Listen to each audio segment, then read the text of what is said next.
j'avais envie de vous parler de la collection des paroles de fées. Paroles de fées, c'est une collection de 7 petits livres et puis un jeu. Collection écrite et illustrée par Aline. Et dans cette collection, l'idée c'est de travailler sur notre questionnement de notre magie intérieure. Est-ce qu'on n'est pas un petit peu tous des fées et des enchanteurs? Est-ce qu'on n'a pas en nous une capacité à réenchanter le monde autour de nous, à changer les choses? Et pour ça, Aline est partie d'un dialogue entre une fée et un enfant. Ça s'adresse à des enfants à partir de, allez, 8-9 ans. Et si je prends par exemple celui-là, qui a été préfacé, Laurent Gounel nous a fait le plaisir de nous mettre un petit mot en préface. Et si je prends ce livre, ça commence comme ça. J'ai beaucoup réfléchi ces derniers jours, et c'est désormais une évidence. Contrairement à tout ce qu'on peut penser, une baguette magique n'est pas en bois. Bah, en ivoire alors?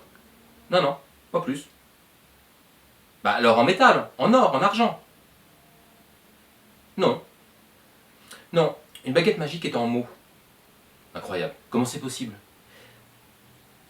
Il suffit d'y réfléchir quelques minutes. Une baguette est toujours accompagnée de formules magiques. Sans formule, point de magie. Le bois n'est là que pour matérialiser les mots que nous allons dire.